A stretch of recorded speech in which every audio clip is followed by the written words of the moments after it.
Not many people have heard of Halkidiki.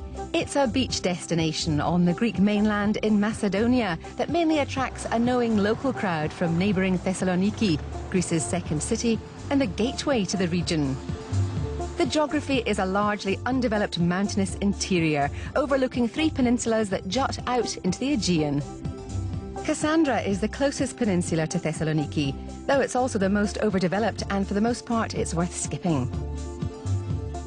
Further east, Sithonia is the middle prong, a knobbly finger of luxury hotels and resorts lining the best beaches in the area. And finally there's Mount Athos, an autonomous monastic state that's largely unchanged since the 12th century. You don't have to travel far to unearth remnants of Halkidiki's historical past. The ancient city of Olynthos is a rare example of a grid-like classical town as planned by Hippodamus, who was credited as being the original town planner by Aristotle. The buildings are largely gone, but there are some surviving mosaics. Nearby are the ancient caves of Petralona.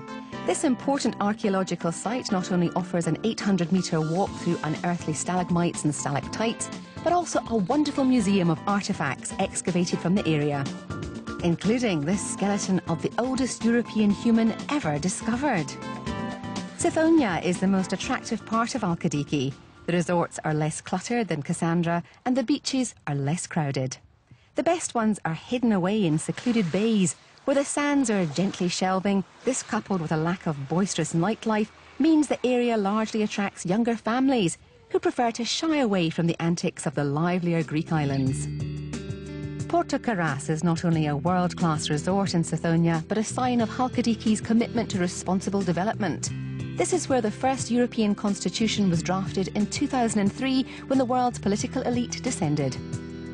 With 3 hotels, a golf course, and Southeastern Europe's largest spa, it's impressive to think that a development of this size can actually improve its local surroundings.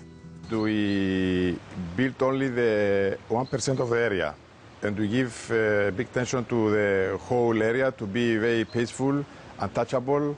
That's why we produce our local product like grapes and vegetables in a biological way. We have a factory, a desalination factory. We take our water, and we try to don't destroy the environment, and we build the atmosphere, help the people relax. Mount Athos is the most easterly peninsula and one of the last frontiers of exploration. All but a handful of men are barred from visiting. Other mere mortals have to make do with a boat trip for offshore views of the clifftop monasteries. The strictly men-only rule is an enforcement of an 11th century law that includes all of the female animals as well as the humans.